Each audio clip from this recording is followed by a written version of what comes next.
Commission nationale de lutte contre la prolifération des armes légères, distingués invités, mesdames et messieurs les participants, j'aimerais avant tout propos vous souhaiter la bienvenue et vous remercier pour avoir accepté se joindre à nous pour discuter d'un des principaux facteurs d'insécurité individuelle et collective en Afrique de l'Ouest. Il s'agit de la prolifération et la circulation illicite des armes légères.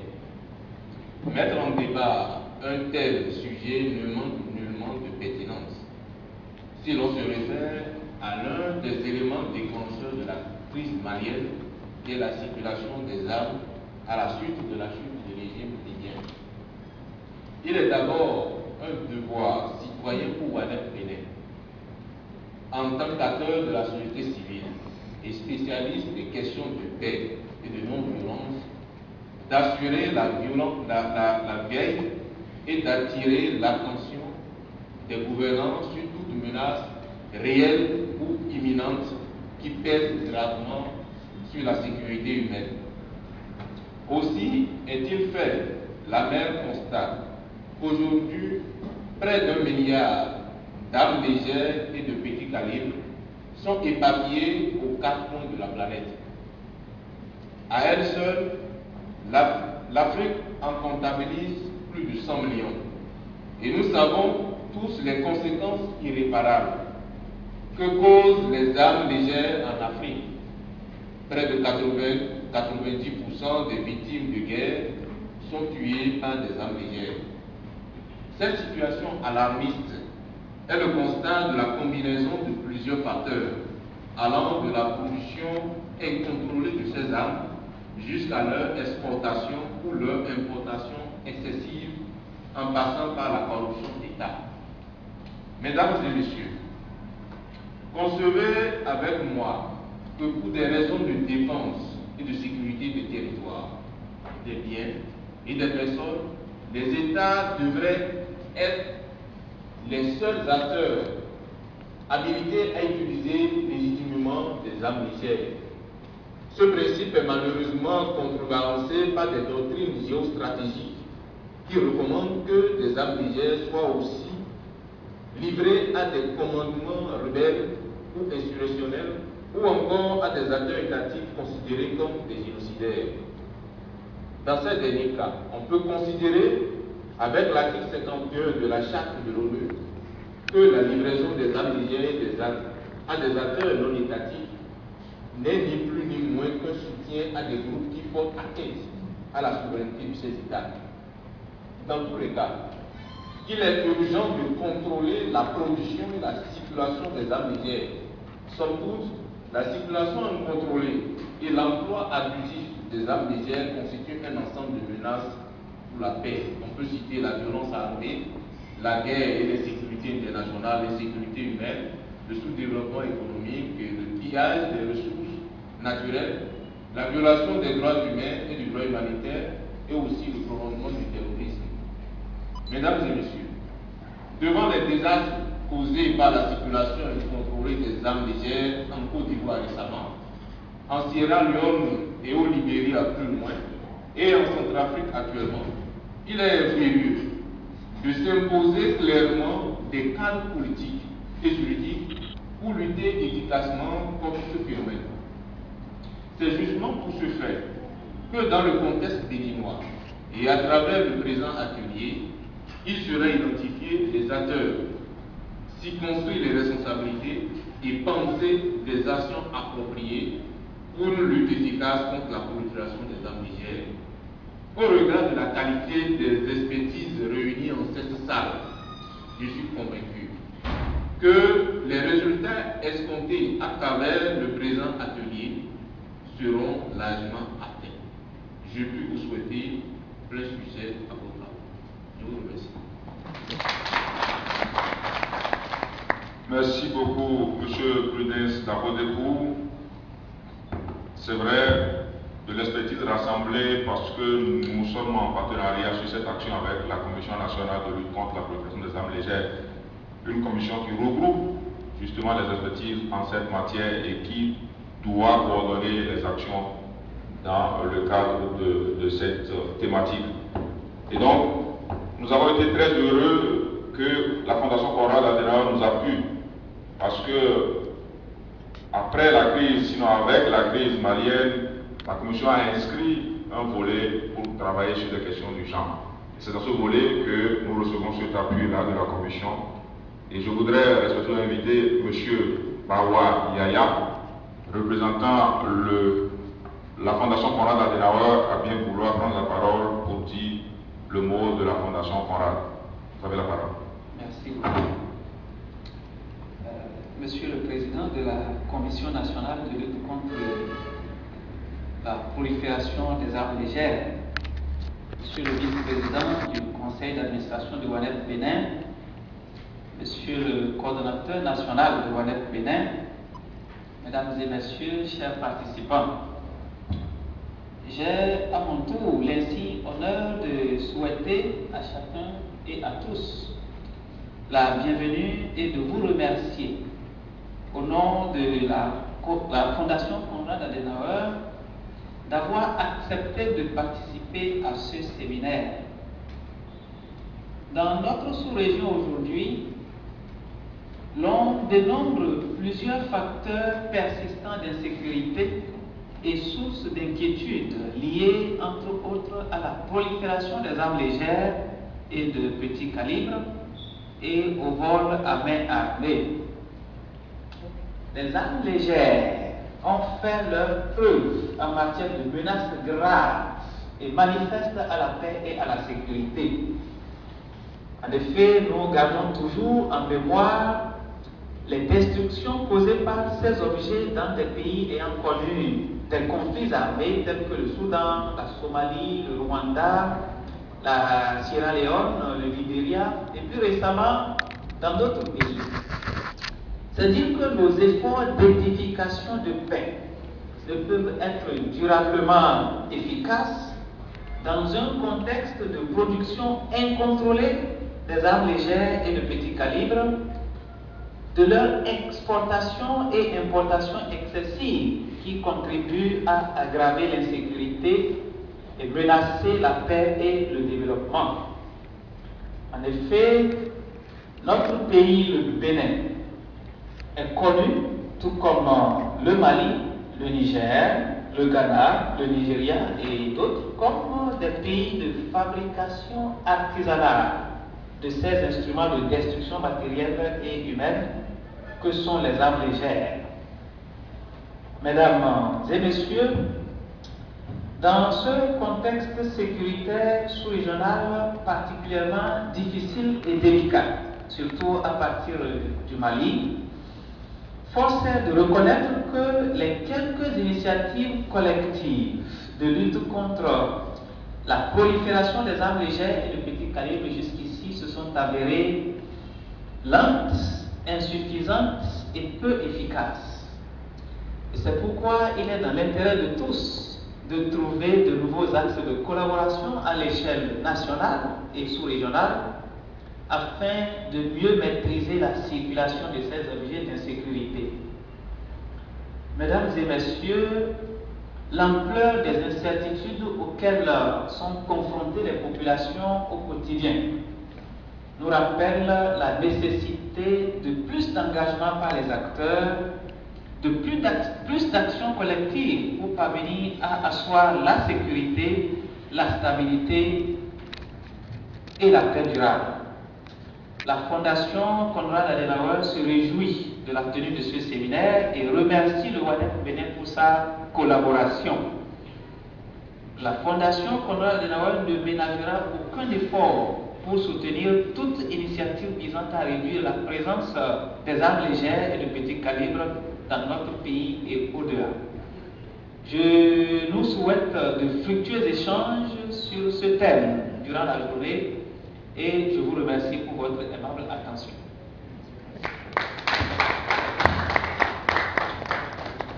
Merci beaucoup, M. Bawa, représentant la Fondation Konrad Adenauer. Nous avons pris note de la note.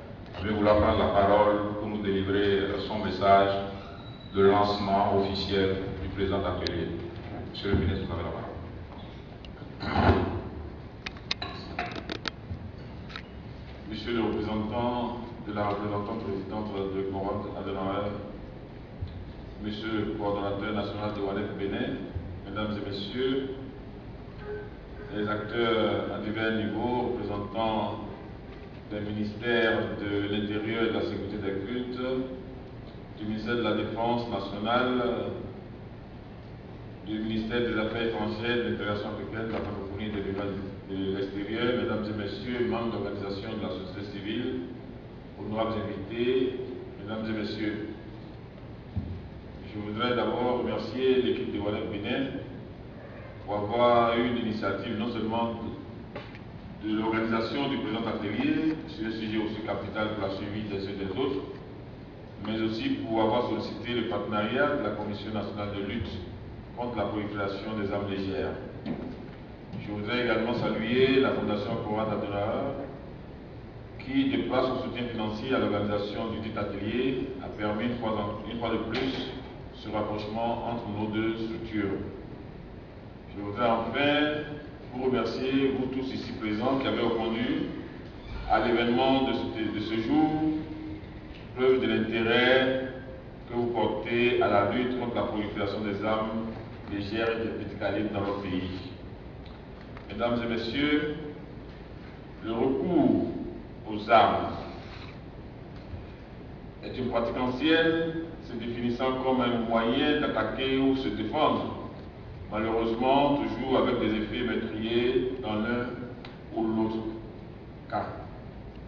Aujourd'hui, du fait des droits, légitimement l'autodéfense, l'autodétermination, du fait du déficit de dialogue entre les peuples et les populations, du fait des crises sociales, économiques et politiques, il devient de plus en plus facile d'accéder aux armes, surtout celles dites armes légères et de petit calibre. De par leurs caractéristiques, les facilités de fabrication, les facilités de leur transport et de leur disponibilité, ces armes sont de plus en plus utilisées dans de nombreux conflits contemporains, dans les cas de lutte interne, de crimes organisés et de terrorisme. La prolifération anarchique et la circulation illicite des armes de petit calibre constituent une menace réelle pour la sécurité nationale et sous-régionale. Cette prolifération alimente non seulement les conflits, mais enrichit les réseaux de criminels, entraînant la recrudescence du banditisme et de la criminalité transfrontalière. À côté de l'émergence des enfants soldats impliqués dans les guerres, on note aujourd'hui des enfants gangsters organisés en bande, équipés et manipulés par l'humanitaire, tuant gratuitement et dépossédant de leurs biens les paisibles populations, ce grâce à la facile disponibilité des armes légères devenues très meurtrières. Mesdames et Messieurs, ce qui est également inacceptable, c'est de voir que de nos jours, les armes sont trop bien dirigées contre ceux-là même que le droit humanitaire est censé protéger. Dans nombre de conflits des années 90, des armes ont été souvent pointées sur des civils et les conséquences ont été désastreuses. A-t-on besoin d'aller aux années 90 pour ne pas faire référence à ce qui se passe aujourd'hui autour de nous? La prolifération des armes qui tombent aux mains de nouveaux acteurs, souvent indisciplinés, se poursuit à un rythme plus rapide que les efforts déployés pour assurer le respect des règles essentielles de la conduite de la guerre.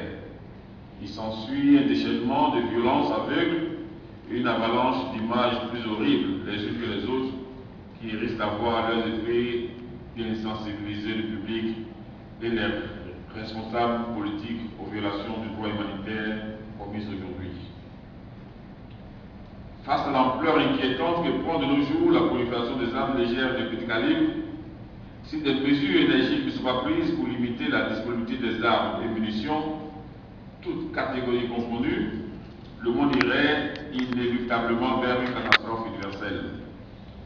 Quelle serait alors la responsabilité des pays en développement de l'Afrique, donc du Bénin, si notre pays ne s'impliquait pas dans la lutte universelle contre la prolifération des armes légères et des petits calibres?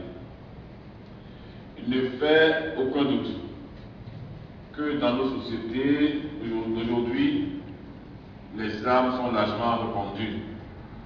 Très souvent, le commerce de ces armes débute en grande partie sous la forme de transferts illicites pour trouver ensuite le chemin des marchés illicites. Un rôle crucial qui incombe donc aux gouvernants.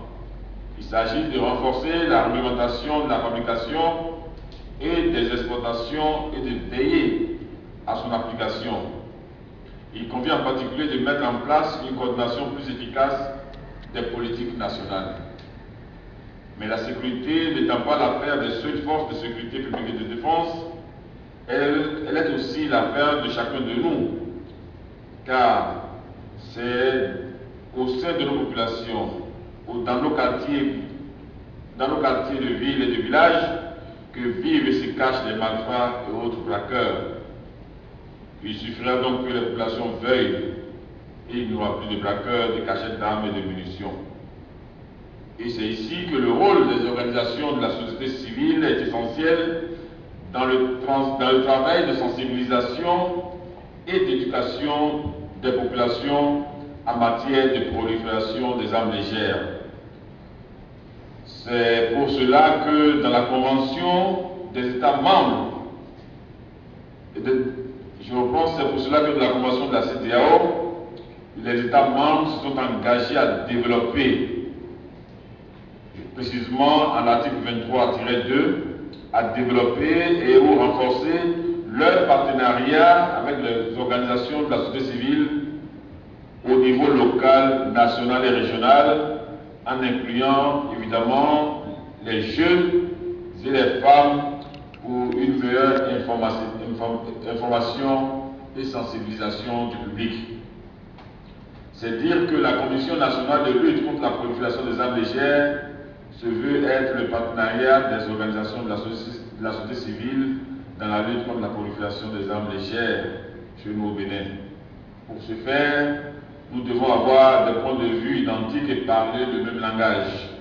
C'est le but que vise le présent atelier, qui en réalité est un rendez-vous du donner et du recevoir entre les membres d'organisations de la société civile, des acteurs gouvernementaux dont la liste est plus étendue que celle retenue par la note conceptuelle.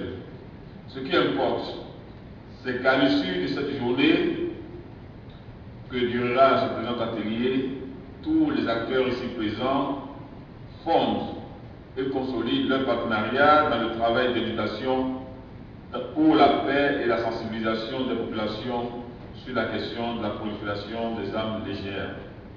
La victoire sur la prolifération des armes légères de petit calibre est à ce prix. Mesdames et messieurs, tout en me réjouissant d'ores et déjà de la qualité des résultats qui sortiront de vos échanges, je voudrais souhaiter un plein succès à vos travaux. C'est donc sur cette note d'espoir que je déclare ouvert l'atelier sur les défis de la sécurité et de la lutte contre la circulation des armes légères, acteurs, responsabilités et actions prises. Je vous remercie.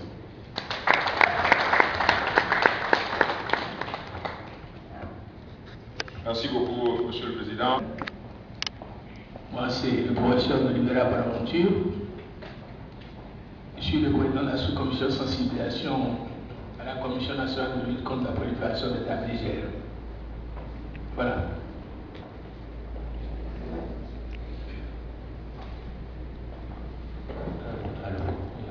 C'est M.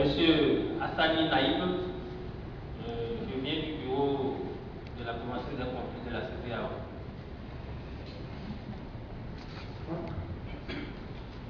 Bernard, merci, je viens de l'ONG Ibadet. Ados Ibasorou, je suis de l'ONG au Badr Bénin. Eliane Kouadjou, je suis de l'ONG Welfare Bénin. Issa Kekoulou, ONG Initiative pour le Progrès. Monsieur Bossousou Eugène, Abedesque ONG à Promise Traité. Je réponds au nom de Aliou Adissa Kelani, de l'association Jeunesse en Libération, AGLI. Je m'appelle président de l'association des enseignants et enseignants retraités de la matière primaire du Bénin, président de la concertation des dossiers de Porto Nouveau. Gaston Teke, SE-ONG-OUNP.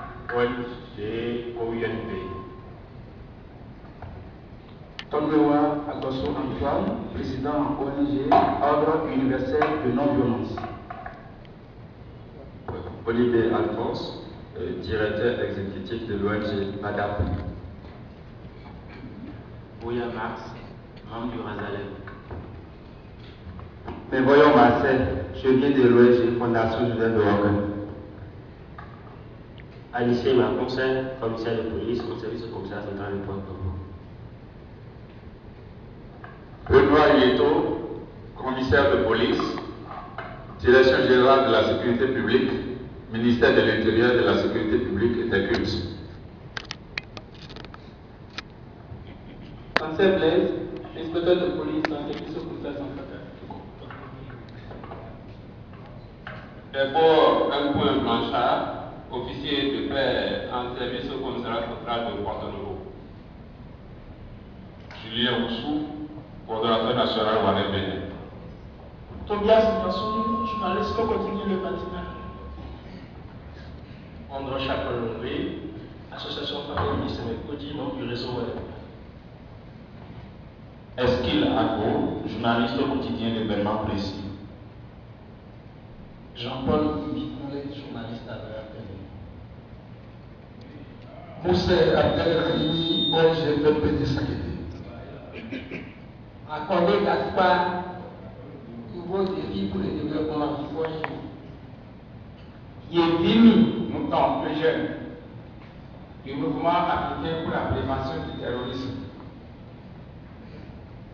Odono Constance, membre de l'ONG Horaire. Madame Waïdi Latifat, ONG La démocratie dans le monde. Pascaline Amaïno, présidente du Razalem. Suleiman Kodo Yirima, secrétaire national de SOS Civil Bénin. Capitaine Jean-Baptiste Soubiran, je suis chef service à la direction de la sécurité militaire au ministère de la Défense nationale. Virgile Avancet, je suis journaliste à la radio solaire. Oyayami Obawa, je suis chargé du volet sécurité et éducation civique à la Fondation Conrad Adenauer. Je suis Progès Larouleko, membre de Wanné Bénin. Merci aux uns et aux autres.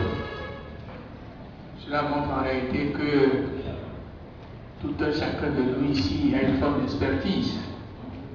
Et je suis d'autant plus sensible que la plupart des acteurs ici présents sont issus de la société civile parce que ce sont des acteurs que je respecte.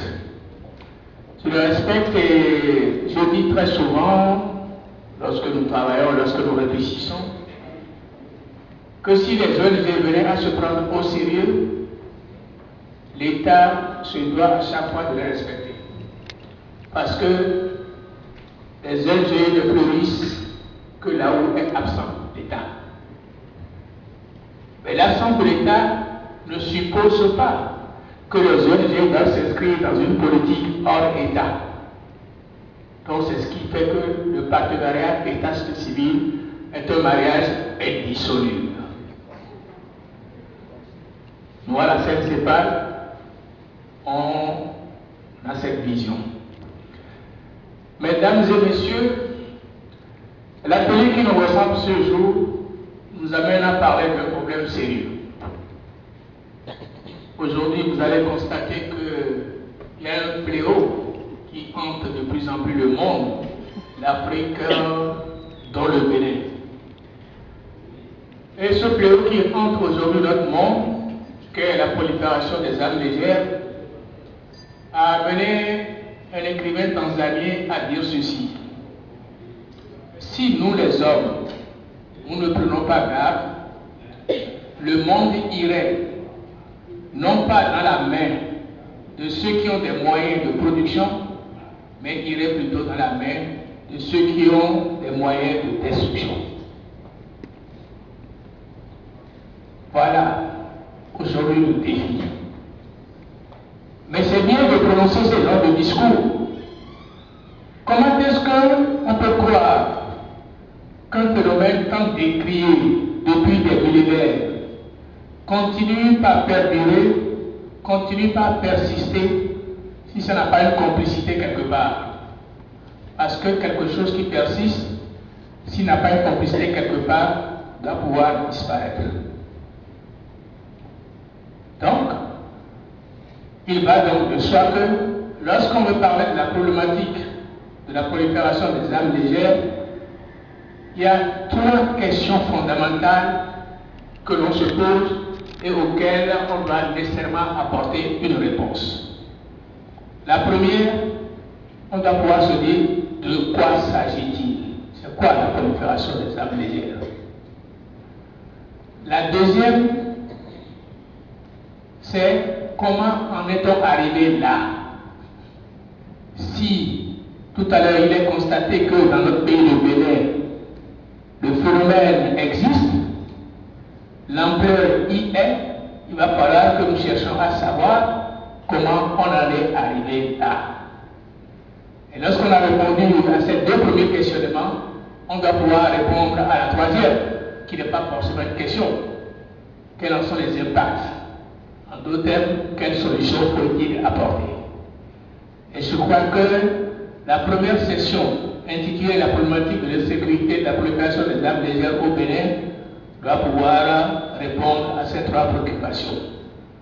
Elle nous sera présentée par François Aoudou, que je ne présente pas, que certains connaissent ici, et qui essaiera d'éclairer notre lanterne pendant une vingtaine de minutes, afin de nous donner quelques 30 minutes pour procéder au débat.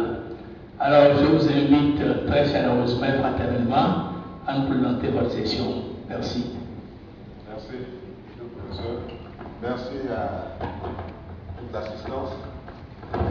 Je vais me présenter puisque tout le monde l'a fait dans la salle. Moi, je ne l'ai pas encore fait. Mon nom, c'est François Aoudou. Je suis journaliste et consultant média. Certains vont se demander alors pourquoi je suis présent ici pour faire cette contribution ce matin.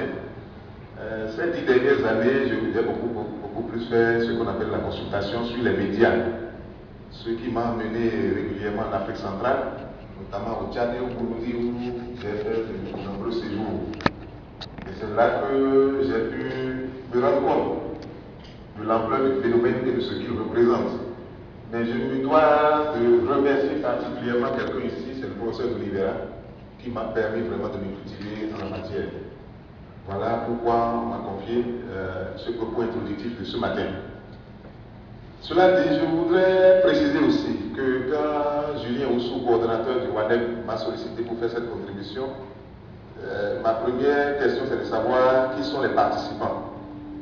Alors, lorsqu'on m'a donné la liste des participants, j'ai pu me rendre compte quand même qu'il y a un certain nombre de représentants de la gendarmerie, de l'armée, de la police ici.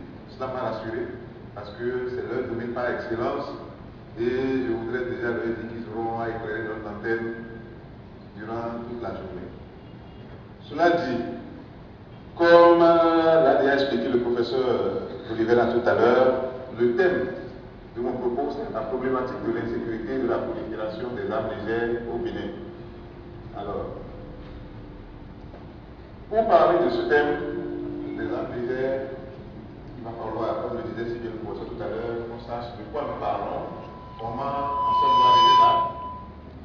sommes-nous arrivés là, et quel est l'impact du phénomène sur un certain nombre de plans que nous allons voir tout à l'heure.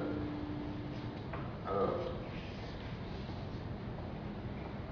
le problème des armes légères et de petits calibres est un problème complexe. Ce matin, si vous avez suivi toutes les interventions, vous avez déjà compris, surtout avec les statistiques qui ont été données, tout ça, vous avez compris que c'est un problème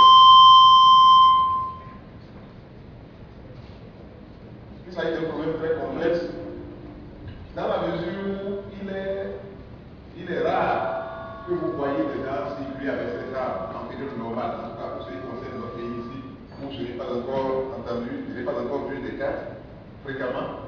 Et personnellement, mon premier contact avec le premier incident qui m'a amené à m'intéresser au phénomène, c'était encore dans la presse quotidienne quand, à l'occasion d'un contrôle de routine, les policiers ont découvert que dans un sac de piment, le piment où on marché, ici après la cuisine, il y avait plein d'armes en dessous.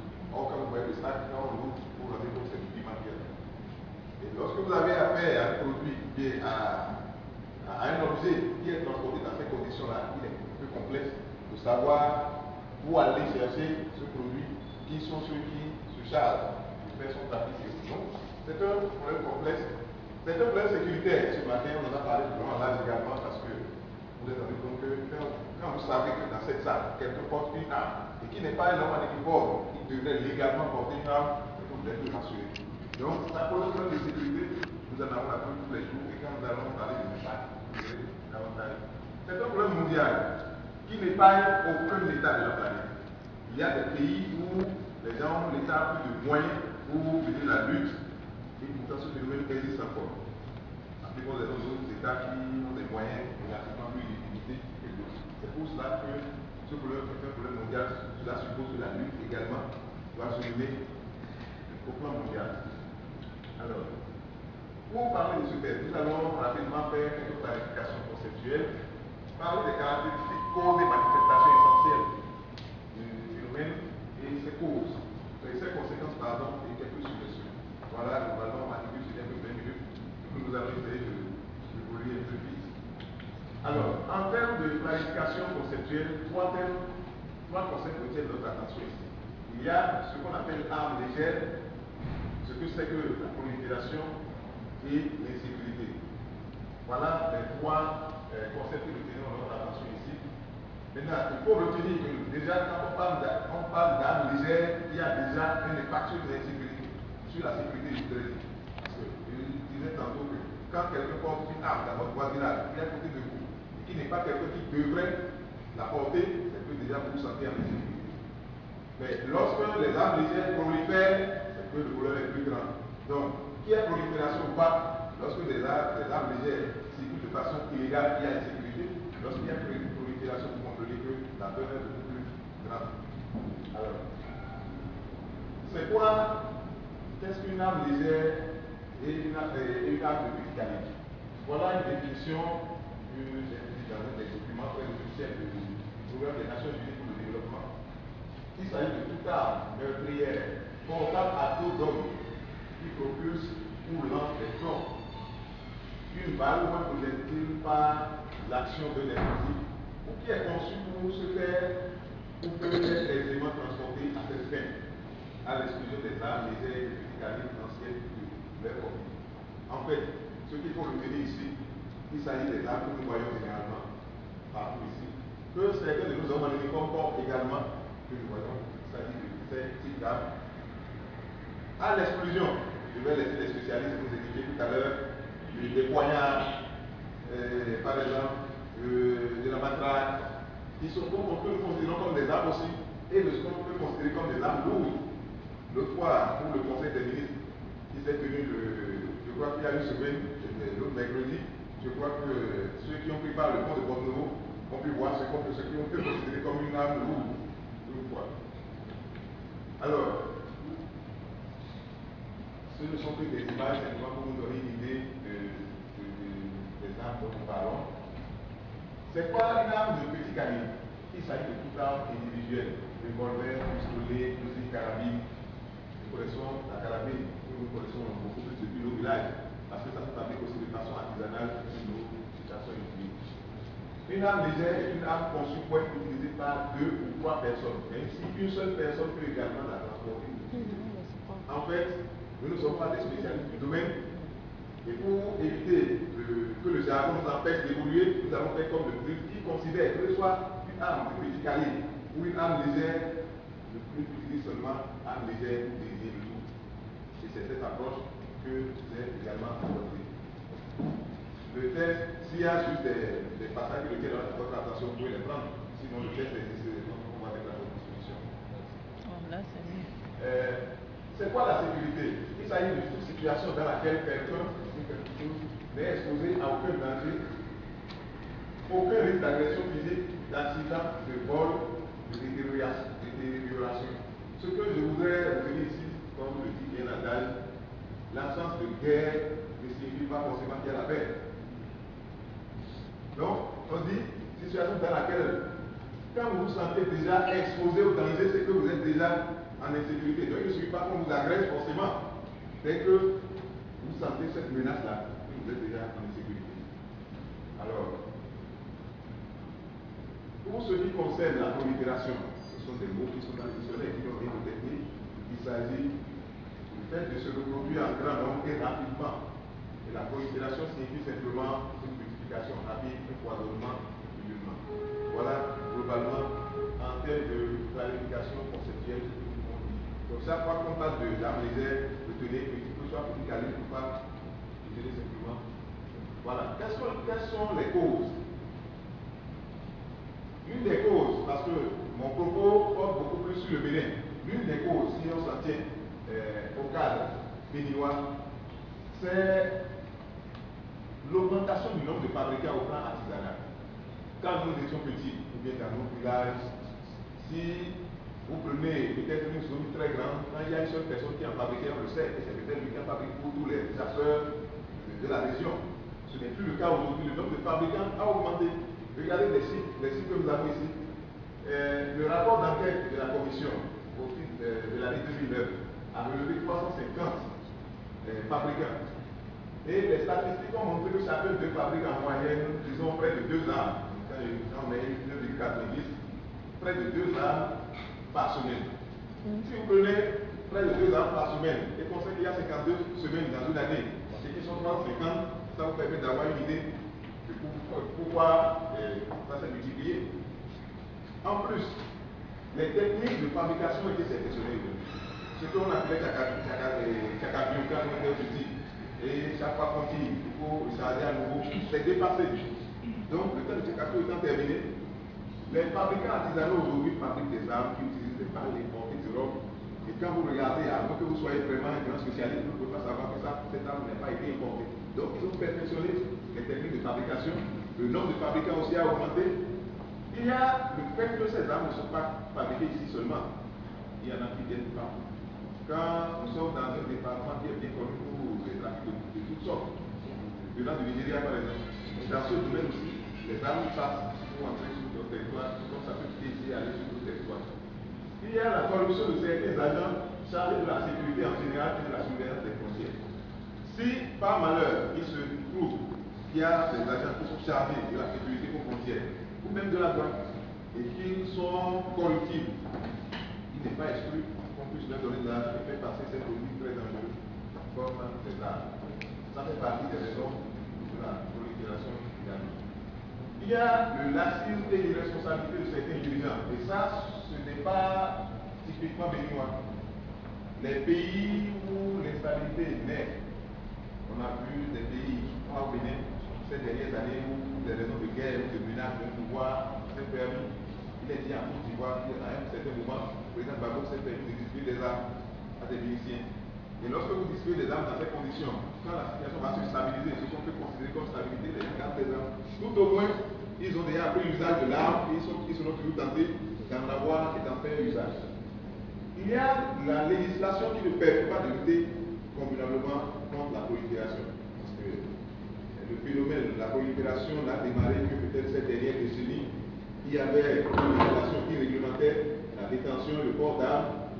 Ces législations n'ont pas été actualisées à temps. Et c'est le cas du Bénin également, comme nous allons le voir tout à l'heure. Il y a l'éclatement de l'espace économique. Le commerce est très développé en nos États qui sont dans des économies informelles et qui permettent de tout passer à travers les produits de consommation. Et il y a le financement illicite. Ça vient vrai ici, mais c'est beaucoup plus visible ailleurs. Quand vous prenez les pays comme le Nigeria, où la du diamant permet est recyclé ou servir à acheter des armes, ce sont pourtant des facteurs qui permettent qui aggravent le phénomène de prolifération des armes légères. Alors, en termes de prolifération, nous allons prendre quelques chiffres. Voici au tableau 650 millions d'armes légères et de petits calibres en circulation dans le monde. 30 millions, soit 5% du total mondial, se trouve en Afrique subsaharienne.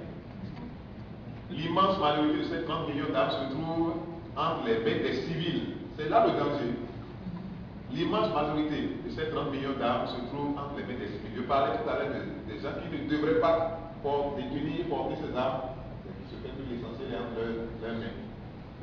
Ce sont des estimations du professeur libéral que j'ai prises dans une intervention antérieure, qu'il a eu à faire en 2005. En termes de statistiques, ça vous permet d'avoir une idée de comment se présente la prolifération. Alors, comprenons aussi qu'il y a des facteurs par rapport au coût. Regardez, ça c'est des chiffres que j'ai piqués simplement sur Internet, c'est des armuriers en Europe. Ici. Regardez, 500 € pour acheter ceci, 327 500, donc 1450 €, soit 949 750 francs CFA. Or, regardez ici, le prix d'un fusil à 12 canons de fabrication artisanale au Nigeria varie entre 50 000 et 65 000. Quand vous voyez ce que nous avons vu précédemment, au lieu de 327 000 ou 949 000, vous pouvez vous procurer des armes qui peuvent faire autant mal avec seulement 50 000 ou 65 000 naira. Celui d'un canon unique coûte 25 000 naira en moyenne. Quant aux pistolets fabriqués par les forgerons nigériens, son prix se situe entre 3 000 et 7 000 naira. Quand vous convertissez, vous voyez que ça ne coûte pas grand-chose. Ce qui permet aux gens de se procurer ça de façon plus aisée, de ne plus être obligé de se tourner vers l'Europe avec tout ce que cela comporte. Et ça, ces chiffres proviennent d'un document un homme en uniforme qui s'appelle Edouard Santran, la prolifération du mois portait sur la prolifération des armes légères et de petits calibres dans la commune de Bassila. Donc il n'a pris qu'un seul point du Bénin et il a pu, dans le cadre de son travail, voilà ici également des chiffres. Quand vous prenez, vous voyez les chiffres qu'on a évoqués par rapport à la fabrication artisanale, et vous prenez ceci, vous vous rendez compte qu'il y a un risque parce qu'on peut acheter ça beaucoup moins cher que les prix qui sont affichés. Alors, au plan national, au Bénin, et à titre d'exemple, le coût d'une arme de fabrication locale varie entre 5 000 et 15 000 francs CFA dans la commune de Bassila. Entre 15 000 et 5 000 francs CFA. 15 000 francs CFA, c'est peut-être le prix d'un repas dans un restaurant. Un peu cher, de la place, dans un hôtel de la place. Alors, et que dans un centre privé comme Paracourt, le prix varie entre 25 000 et 30 000 francs CFA, selon l'auteur du même mémoire. Ce sont des prix dérisoires, relatifs à la règle de l'offre face à la demande. À partir du moment où beaucoup de gens en fabriquent, le prix ne fera que chuter. C'est une règle connue en économie et ça joue, c'est tellement ici également. Alors, la prolifération toujours, en quel terme cela se présente chez nous? Voilà, regardez quelques chiffres ici qui proviennent de la direction de la sécurité publique, de la sécurité de la police nationale et de la gendarmerie.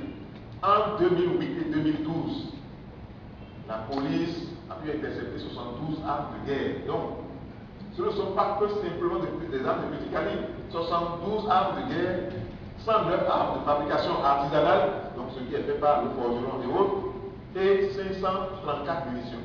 Ça, c'est les chiffres de la police, ce que la police a pu intercepter. Vous prenez la gendarmerie, 19 armes de guerre, 132 armes de fabrication artisanale et 1505 munitions. Alors, il y a des chiffres qui remontent un peu plus loin. Entre 2003 et 2007, 7 armes saisies, mais faites attention, 21 272 munitions. Ça, c'est des chiffres que j'ai tirés d'une communication du colonel Emmanuel Tonimo, président de la sous-commission opération et sécurité. Ce sont des chiffres pour que nous puissions voir un peu avec quoi nous habitons. Alors, les problèmes de cela qui causent, c'est forcément l'insécurité. On nous en a parlé de long en large ce matin. En termes d'insécurité, quel visage cette insécurité prend chez nous? Nous entendons parler beaucoup plus de vol à main armée, de braquage sanglant. Moi, je me souviens quand j'étais encore au primaire et au secondaire dans cette ville de Porto-Novo, chaque fois que vous entendez qu'il y a un cambriolage dans une maison voisine, ça crée une sorte d'émoi dans toute la ville. Quand vous apprenez qu'il y a braquage, mais tout le monde a peur, ça fait un événement. Mais aujourd'hui, il m'a semblé qu'il y en a tellement que nous avons commencé par nous en accommoder. Il y a beaucoup plus de vol à main armée et de braquage sanglant. il y a de violentes bagarres qui auraient pu se limiter aux échanges de propos vifs, même si ça là n'est pas recommandé, mais qui dégénèrent parfois en des bagarres où on fait usage d'armes. Il y a des meurtres.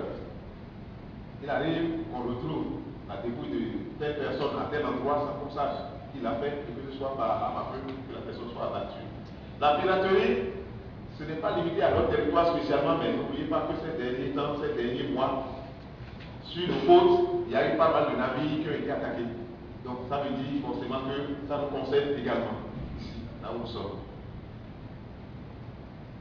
Les conséquences, et ces conséquences se généralisent par rapport à tous les pays où ces armes prolifèrent, on peut avoir des rébellions. N'oublions pas qu'il y a pas mal de pays en Afrique de l'Ouest et en Afrique centrale où ces dernières années nous avons entendu parler de rébellions qui ont abouti à des coups d'État. On a entendu parler de terrorisme dans certains États. Il y a dans tout cela l'instabilité politique qui s'installe. Et lorsque vous voulez parler de démocratie, quel que soit le domaine dans lequel vous êtes, vous ne pouvez rien faire tant qu'il n'y a pas la stabilité politique dans votre pays. C'est ça qui gouverne tout ce qui reste. Alors, autre chiffre pour boucler cette rubrique-là. Entre 2009 et 2011, on a relevé 335 braquages au Bénin, impliquant 246 personnes. Et dans ces braquages, il y a eu 19 morts, 61 voitures impliquées, 20 motos, 180 téléphones portables. Vous imaginez que, rien que pour le téléphone portable qu'on peut acheter à 2 000 francs, 3 000 francs au marché de Wando aujourd'hui, on peut vous agresser avec une arme à feu. Donc, 180 téléphones portables et près d'1 million de francs CFA. Alors, ce sont des chiffres relevés dans le répertoire des armes et munitions saisis par les services de la Direction de la Sécurité publique au titre des années 2009 à 2011. Ces conséquences. Au plan social, nous notons la première chose, c'est la hantise de l'insécurité. Partout où vous vous trouvez, vous avez peur. Et partout vous êtes sur cette planète et vous avez peur, et que vous ne pouvez rien faire. Il y a un certain nombre de gens, y compris moi, même si vous êtes mon ami et vous avez un véhicule d'une certaine gamme, à un certain âge, je vous dis, je ne vous suis plus, si vous dites, même si vous me dites, je vous dis non, si on peut prendre une moto, je suis plus en sécurité que de monter à bord de votre véhicule là parce que je ne me sens pas en sécurité. Il y a cette peur-là. Il y a surtout la peur de fréquenter certains lieux. Quand je prends la plage de Bidjosé aujourd'hui, quand il n'y a pas une manifestation grand public où il y a du monde, vous verrez que plus personne ne veut se hasarder sur les lieux. Et même quand il y a une manifestation grand public, et que vous ne restez pas là où il y a le grand monde, si vous vous isolez un peu, vous avez peur. Donc, il y a la peur de fréquenter certains quartiers. Vous savez que même à Cotonou ou à Porto, il y a des quartiers qui sont réputés dangereux, que vous ne pouvez plus fréquenter. Il y a la peur de sortir à certaines heures. Il y a la peur d'acquérir des biens visibles. Il peut vous arriver d'avoir de l'argent pour acheter un bon véhicule et vous dites, si j'achète ce véhicule, est-ce que je peux avoir un garde du corps ou bien avoir un gardien à la maison pour veiller sur ce véhicule, sinon je peux faire m'en abstenir. Ou alors c'est une maison que vous voulez construire, il faut que vous assuriez que vous pouvez payer un gardien. Et moi j'ai toujours dit, prendre un gardien c'est quand même louer une maison tout en étant propriétaire d'une maison. Alors, l'une des conséquences graves que nous ne percevons pas généralement, c'est le réflexe d'autodéfense. Si je sais que j'ai peur et que partout je me le trouve, je ne suis plus en sécurité, c'est que moi-même, j'ai tendance à me procurer ce qui peut me permettre d'être en sécurité. Et ça, c'est une des conséquences qu'on ne perçoit pas généralement. Je suis tenté peut-être de posséder un gaz lacrymogène parce que je me dis, si j'ai ça, ça me protège un peu.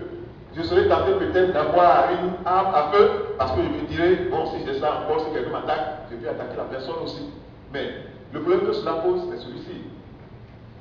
L'homme en uniforme qui a été formé par rapport au métier des armes, qui sait dans quelles conditions il peut en faire usage, dans quelles conditions il ne doit pas en faire usage, je n'ai pas reçu la même formation que cet homme en uniforme, et peut-être une bagarre simple peut dégénérer, je peux dégainer, parce que j'estime que je suis face à quelqu'un qui me brime. Et c'est là le risque. Quand chacun est tenté de se procurer l'outil ou bien l'arme qui peut le protéger, c'est que ça ne fera qu'aggraver la prolifération et que nous sommes en train de déplorer dans cette salle. À terme, c'est la cohésion sociale qui est carrément troublée. Alors, au plan économique, ne le perdons pas de vue. Il y a la résistance des investisseurs.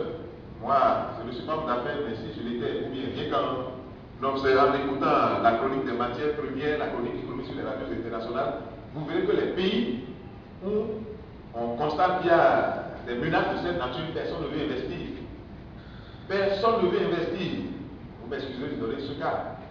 Je disais que j'ai été au Tchad un certain nombre de fois, j'ai constaté que dans le pays, il n'y a pas d'infrastructure derrière. Ça, je le ai dit. Des chambres d'hôtel qui ne coûteraient pas plus de 20 000 dans notre pays ici, même à Cotonou, vous allez là-bas, c'est peut-être déjà à 70 000 francs. La nuit. Mais pourquoi il en est ici? Il dit, mais qui veut investir là? Parce que du jour au lendemain, le réveillon peut se lever et vous écraser, vous détruire tout ça ensemble. Ou alors vous construisez, les gens ne sont pas rassurés pour venir rester dans les hôtels, pourquoi investir? Voilà le type de conséquences que ça entraîne au plan économique. Pourquoi l'investisseur ne veut investir dans un milieu où il n'y a pas d'assurance? Alors, il y a des difficultés de convoyage des produits agricoles vers les marchés locaux et les lieux d'embarquement pour l'exportation. Dans le travail qui a été fait par l'homme en uniforme, dont j'ai cité le travail et le mémoire tout à l'heure, il s'est avéré que dans la région de Basila, qui est quand même une des régions agricoles de notre pays, à cause de cette insécurité, il y a pas mal de gens qui n'osent pas se mettre sur. S'il n'y a que des sentiers quelques plus ruraux, vous mettez à 2 ou à 3 à vélo, puisque c'est surtout le vélo qui sert à transporter ces biens-là vers les grands marchés, et les gens vous trouvent en main, en route plutôt, ils sortent leur arme à feu et vous dépossèdent de tout ce que vous transportez ou bien vous tuent. À cause de cela, parfois les gens ont la peine à pouvoir convoyer les produits vers les marchés et vers les lieux d'embarquement. La conséquence que ça peut entraîner, c'est la morosité économique et l'accroissement de la pauvreté. Ce n'est pas parce que les gens ne veulent pas produire, ils produisent, et simplement à cause de l'insécurité, ils ne peuvent pas emmener ce qu'ils ont produit au marché et vendre. Or, il faut bien qu'ils aillent vendre ce qu'ils ont produit pour avoir l'argent et couvrir leurs besoins fondamentaux. Voilà en termes de conséquences ce que nous pouvons retenir rapidement. Alors, le Bénin n'a pas croisé les bras face au phénomène. Il y a eu pas mal d'actions. Je ne veux en citer ici que quelques-unes. Et en termes d'actions, ce qu'il faut retenir, c'est l'élaboration d'une nouvelle loi sur les armes et munitions. La loi a été élaborée, le professeur Olivera nous dira certainement à quelle étape ça se trouve aujourd'hui. Et peut-être mon collègue Théophile Fatimov, qui va prendre le relais tout à l'heure. Mais j'ai été surpris par le fait que depuis 2006 ou 2007, que cette loi ne soit pas votée jusqu'à présent. Et restée à l'étape de projet ou d'avant-projet de loi. Mais le texte a été élaboré au moins PS. Il y a eu la formation d'un certain nombre de membres de la société civile, parce qu'il y a des ONG qui interviennent dans le domaine, dont les membres ont été formés. Et ces ONG aussi, à leur tour, ont pu faire de la sensibilisation abondamment. Mais ce n'est pas encore suffisant, ça se poursuivra tant que le phénomène existera. Ce ne sont que quelques exemples que je suis en train de vous présenter ici. Alors, il y a le plaidoyer pour la ratification des conventions internationales. Le Bénin, fort heureusement, a ratifié beaucoup de conventions internationales sur la prolifération des armes légères de petit calibre. Et ça, on le doit au plaidoyer fait par la Commission et par un certain nombre d'organisations non gouvernementales qui s'intéressent à la question. Et il y a aussi l'élaboration d'un plan d'action national étalé sur 5 ans que la Commission a demandé. Il y a eu la symbolique d'armes à des moments donnés. Cette image n'est pas une image prise ici parce que vous allez voir que c'est une discussion. Il y en a une quantité importante. J'ai pris cette image juste pour illustrer. Mais ça fait partie des mécanismes utilisés quand les armes sont saisies. Durant un certain temps, les gens procèdent à la destruction par le feu. Le Bénin aussi l'a fait à des moments donnés, notamment en 2008, sur des armes saisies au port de Cotonou. Alors, la Commission nationale de lutte contre la prolifération des armes légères dispose d'une unité spécialisée au port de Cotonou pour la fouille systématique des véhicules. Vous vous souvenez qu'il est arrivé que des véhicules provenant de la France, en tout cas de l'Europe, dans ces véhicules qu'on puisse retrouver tantôt dans leur parois, tantôt à des endroits insoupçonnés des armes qui passaient par ces endroits pour entrer sur notre territoire. Voilà quelques-unes des réformes qui sont faites. Alors, quelques suggestions, là encore 2 ou 3. Il s'agira de renforcer les capacités des forces de sécurité et de défense. Cette lutte, d'abord et avant tout, c'est celle des hommes en uniforme. Quand je parle d'hommes en uniforme, ça veut dire de la police, de la gendarmerie, de l'armée. Ils sont mieux outillés que vous et moi pour lutter contre la prolifération de ces armes. Mais pour qu'ils puissent le faire, il faut déjà qu'à leur niveau à eux-mêmes, ils puissent avoir les moyens de se former, d'avoir les moyens de mener la lutte. Donc il est important de renforcer leurs capacités et de leur donner les moyens qu'il faut pour faire le travail. Il faut également renforcer les capacités de la Commission nationale de lutte contre la prolifération des armes légères. Mais il faut essentiellement renforcer le contrôle frontalier en dotant les frontières de moyens modernes de détection. Comme moi je regarde, chaque fois que je passe nos frontières, je suis surpris par la manière dont il est possible de... C'est vrai, nous sommes dans une sous-région où, dans le cadre d'un certain nombre de conventions et d'accords entre les États, il y a la libre circulation des biens et des personnes. Mais est-ce que cela devrait exclure le contrôle qu'on doit faire? Allez dans un pays, dans un certain nombre de pays, quand même en Afrique ici, et vous allez vous rendre compte que, en tout cas, quand vous rentrez, vous avez peur. Quand vous voyez le contrôle auquel vous êtes soumis, et vous voyez qu'en entrant chez vous, ce n'est pas la même chose qui se fait, vous avez un peu peur. Donc, il faut renforcer le contrôle frontalier. On exige rien de spécial, on ne va rien exiger de spécial à ceux qui viennent sur notre territoire, à part ce qu'on devrait leur dire, mais qu'ils puissent se soumettre au bon contrôle pour qu'on sache qui porte quoi en entrant sur le territoire. Donc, il faut des moyens modernes pour pouvoir faire la détection. Il faut relancer et renforcer le plaidoyer pour le vote de la loi, puisque cette loi n'est toujours pas votée. Je vous ai parlé de l'ancienne loi qui est désuète face au phénomène récent, mais la loi est toujours là sur la table des députés. Le professeur D'Oliveira nous dira certainement un mot de la journée pour qu'on sache pourquoi ça traîne. Il faut encourager les organisations de la société civile impliquées dans cette question, à travailler en réseautage. Ce n'est pas une lutte que les ONG peuvent mener de façon isolée. S'il y a un certain nombre d'ONG qui interviennent dans ce secteur, ce serait bien que ces ONG puissent fédérer leurs actions, ce qui les rendra plus efficaces, et peut-être étendre ce réseautage à d'autres ONG de la sous-région ou d'autres pays. Mais ce n'est pas une lutte que des ONG peuvent mener de façon isolée. Voilà ce qu'on peut dire en termes de suggestions. Très rapidement, ce n'est que quelques exemples.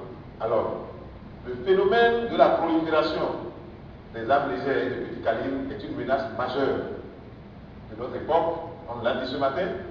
C'est un phénomène mondial, comme je l'ai dit, transfrontalier, difficile.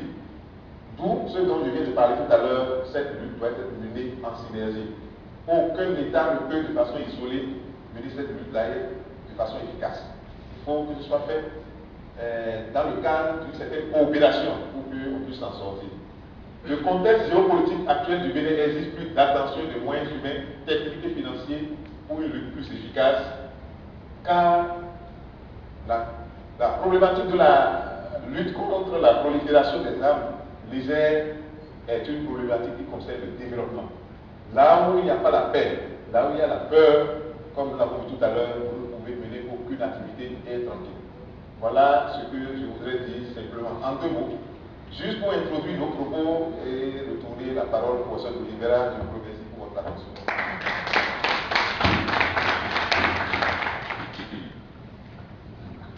Merci François pour la classe. Alors il me dit, mais professeur, il y a le militaire, les gendarmes qui arrivent, tout quelque chose là, j'aurais pu laisser l'exposer à un autre. Je dis non. Ce que vous ne savez pas, c'est lorsque vous, les civils, vous réussissez à faire un exposé sur les NPC, que les hommes en uniforme sont contents pour savoir qu'il y a les civils qui s'approprient leur connaissance. Est-ce que j'ai raison? Il avait peur, parce que quand il a vu que les policiers, tout allait venir, il s'est dit, mais qu'est-ce que vous allez dire? J'ai dit, non, tu dis ce que tu as préparé et puis on verra. Donc, merci pour l'exposé. Et je ne vais pas m'attarder à résumer encore ce qu'il a dit.